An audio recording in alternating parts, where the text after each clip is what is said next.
नमस्कार। आज हम आपको मनपा के दोहरे चरित्र व दोहरी नीतियों की कहानी सुना रहे हैं। हम मनपा के ऐसे गद्दार अधिकारियों की कहानी आपको सुना रहे हैं जो चंद दौलत के बदले भूमाफियाओं के साथ पर्यावरण का सौदा कर चुके हैं। यही नहीं, एक और ये भूमाफिया गद्दार मनपा अधिकारियों के संरक्षण में हरे भरे पेड़ काटे जा रहे हैं और वहीं दूसरी ओर यही मनपा के गद्दार अधिकारी पर्यावरण दिवस पर वृक्षारोपण करते हुए पर्यावरण के प्रति चिंतित होने का नाटक करते नजर आते हैं। हम बात कर रहे हैं बीते 5 जून की, जब देश भर में पर्यावरण दिवस बड़ी ही संजीदगी से मनाया जा रहा था। इस दिन कई सामाजिक संस्थाओं द्वारा अलग अलग जगहों पर पेड़ लगाए गए। साथ ही मौजूदा समय में पर्यावरण के प्रति चिंता व्यक्त करते हुए पर्यावरण को बचाने की आवश्यकता पर बल दिया गया। वहीं वसई विरार शहर महानगर पालिका के आयुक्त अनिल पवार भी इस दिन अपने कुछ अधिकारियों के साथ पेड़ पौधे लगाते नजर आए। आप इन तस्वीरों को जरा ध्यान से देखिए।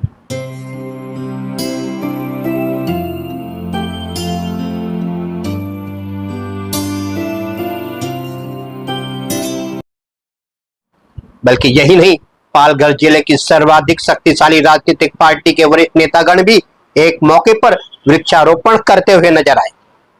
पर्यावरण के प्रति जिम्मेदारी निभाते हुए वृक्षारोपण करते हुए जो तस्वीरें सामने आई हैं, वहीं पर्यावरण प्रेमियों द्वारा खुलकर इन तस्वीरों की सराहना भी की गई है।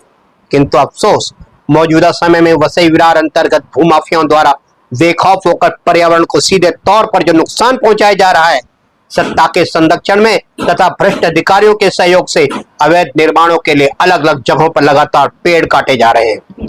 पहाड़ी टीलों पर अवैध खनन किया जा रहा है, प्राकृतिक नालों का रुख बदला जा रहा है और इस सब के बावजूद इन भूमाफियाओं के खिलाफ मनपा आयुक्त तथा बविया के वरिष्ठ नेताओं द्वारा कोई भी प्रतिबंधात्मक कार्रवाई न करते हुए कोई भी सार्थक कदम न उठाना अपने आप में ही कई सवालों को जन्म देता है।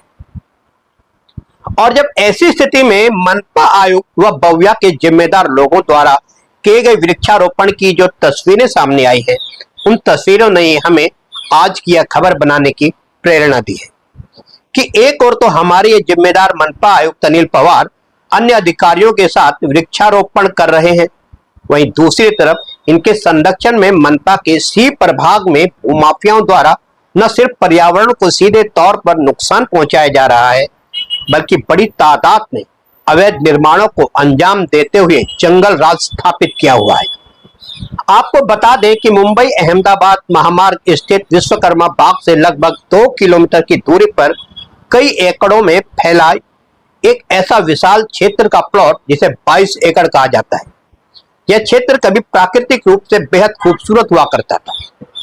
यहाँ पर कई छोटे बड़े पहाड़ी टीले ही नहीं थे, बल्कि दूर दूर तक फैले विशाल जंगल भी हुआ करते थे।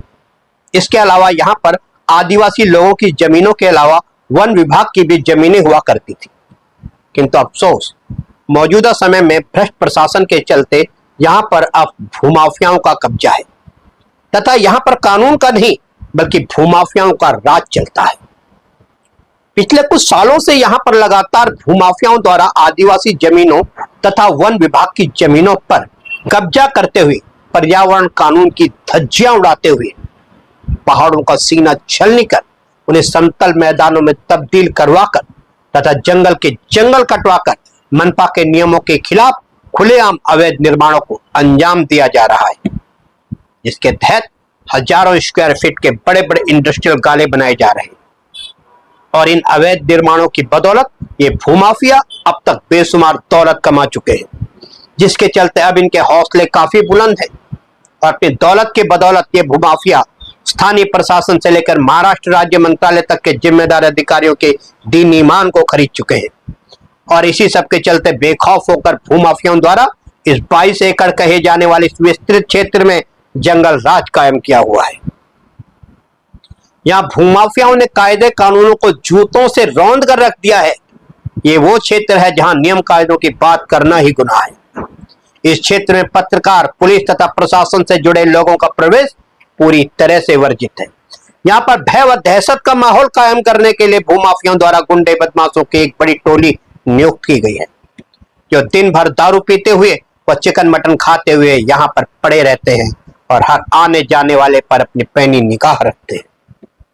हालांकि इस अव्यवस्था व जंगल राज के खिलाफ क्षेत्र के जागरूक नागरिकों द्वारा लगातार कई शिकायती पत्र मनपा प्रशासन, वन विभाग तथा तहसील से लेकर जिलाधिकारी तक पहुंचाए गए, किंतु अफसोस यहां पर किसी भी प्रशासनिक विभाग के किसी भी अधिकारी की इतनी हिम्मत नहीं है कि वह इन भूमाफियाओं के गढ़ में जाकर तमाम गैर कानूनी गतिविधियों का मुआयना भी कर सके, जिसके चलते ये भूमाफिया वर्तमान में पर्यावरण को नुकसान पहुंचाते हुए बिना किसी रोक टोक के बचे कुचे जंगलों को काट रहे हैं, अवैध खनन कर रहे हैं तथा प्रशासनिक अधिकारियों की नाक के नीचे बड़े बड़े अवैध निर्माणों को अंजाम दे रहे हैं।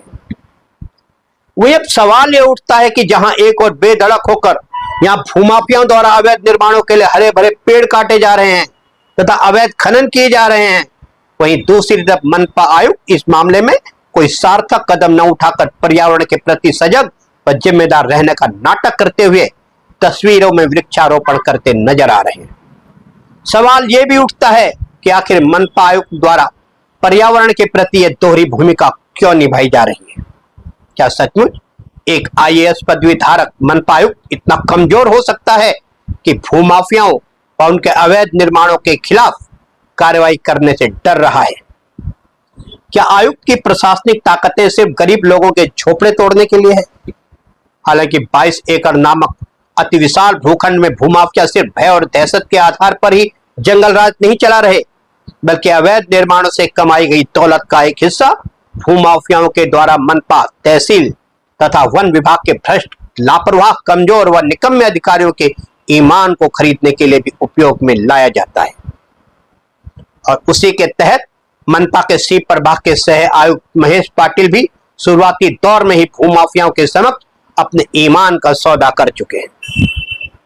या आप यह भी कह सकते हो कि भूमाफियाओं ने मनपा के सी प्रभाग के सह आयुक्त महेश पाटिल को उनकी औकात से अधिक पैसे देकर उनके ईमान को खरीद लिया है, जिसके चलते वर्तमान में सह आयुक्त महेश पाटिल इन भूमाफियाओं के अवैध निर्माणों के खिलाफ कार्रवाई करना तो दूर, भूमाफियाओं के खिलाफ कुछ सुनना भी पसंद नहीं करते। वही वर्तमान में इस 22 एकड़ नामक विशाल क्षेत्र में बड़े बड़े इंडस्ट्रियल गाले बना दिए गए, तो कुछ जगह हजारों की तादाद में अवैध रूम व गाले भी बना दिए गए। साथ ही भूमाफियाओं द्वारा भोले भाले लोगों को सस्ते व सर्व सुविधायुक्त घरों का लालच देकर उनके जीवन भर की कमाई हड़प ली गई।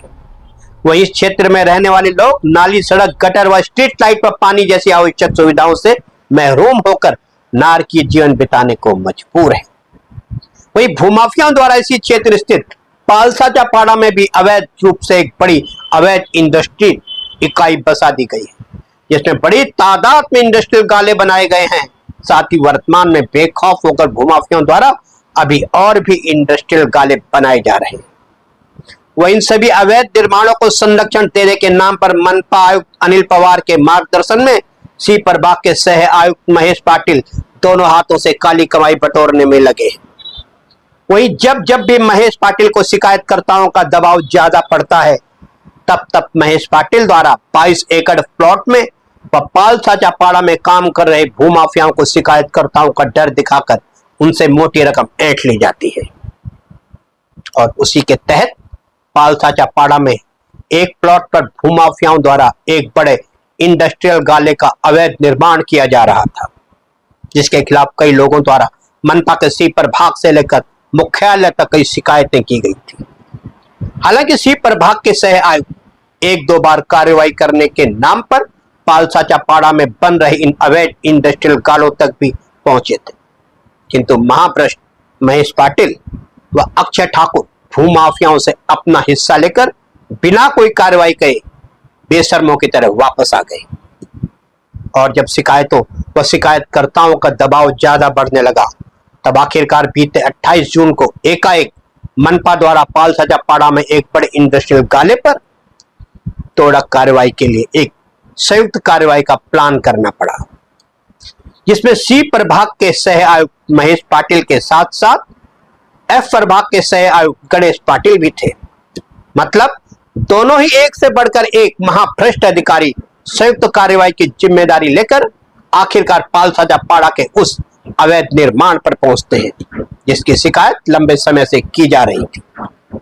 कहने को तो दोनों ही जिम्मेदार अधिकारियों के साथ तोड़क कार्रवाई के लिए पूरा लाव लश्कर था, जिसमें मनपा का रक्षक दल भी शामिल था, जिसमें महिलाएं भी थी।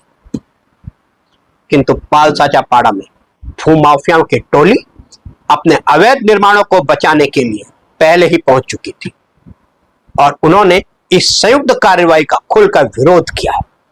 उनका कहना था कि जब मनपा दलालों से लेकर प्रभाग समिति के अधिकारियों से लेकर तथा मनपा मुख्यालय से लेकर राजनीतिक दलालों तक सबको इस अवैध निर्माणों को संरक्षण देने के एवज में मुंह मांगी कीमत दी गई है, तो आखिर इस कार्रवाई को क्यों किया जा रहा है? वही मनपा अधिकारियों का कहना था कि उन पर काफी दबाव है, उनकी नौकरी तक खतरे में है, उन्हें थोड़ी सी कार्रवाई तो करनी ही पड़ेगी। किंतु भूमाफिया आखिर कहां मानने वाली थी। उन्होंने स्पष्ट तौर पर मनपा प्रशासन का विरोध किया और जब मनपा प्रशासन ने अपने तोड़क दस्ता को जबरन कार्रवाई का आदेश दिया, तब भूमाफियाओं ने महेश पाटिल और गणेश पाटिल के साथ धक्का मुक्की करते हुए गंदी गंदी गालियां देनी शुरू कर दी। यहां तक कि उस बड़े अवैध निर्माण को तोड़ने से पूर्व जबरन खाली करवाने के लिए आगे बढ़ी। मनपा की महिला सुरक्षा गार्डों के साथ भी भूमाफियाओं द्वारा वैसा ही बदतमीजी भरा सुलूक किया गया जैसा महेश पाटिल व गणेश पाटिल के साथ किया गया था।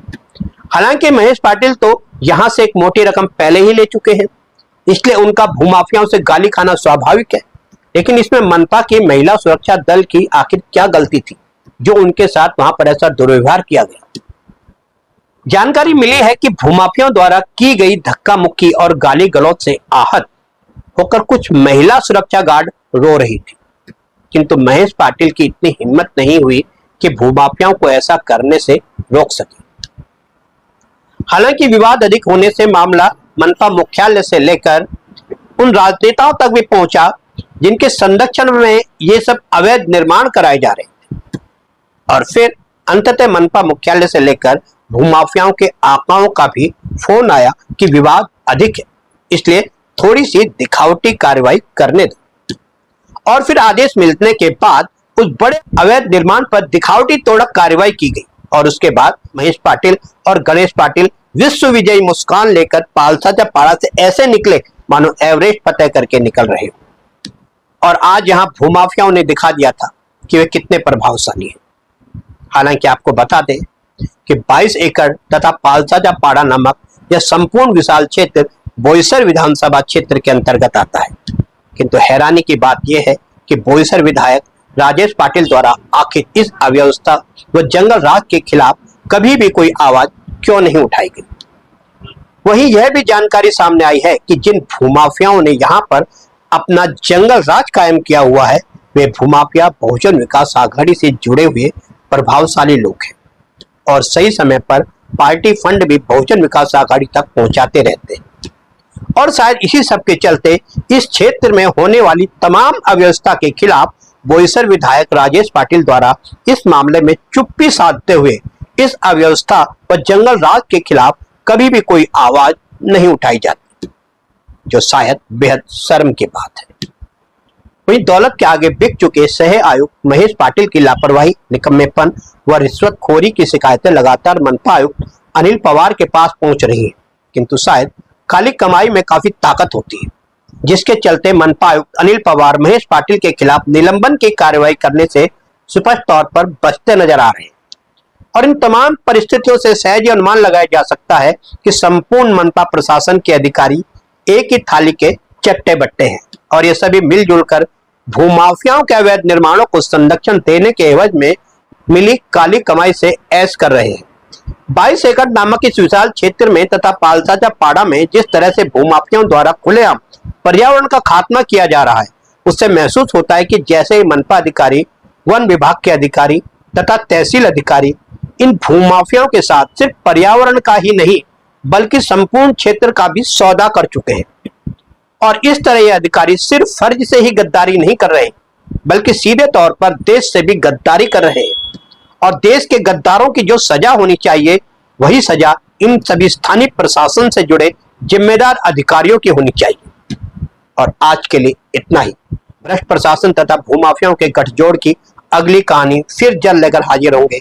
तब तक के लिए आज्ञा दीजिए। नमस्कार।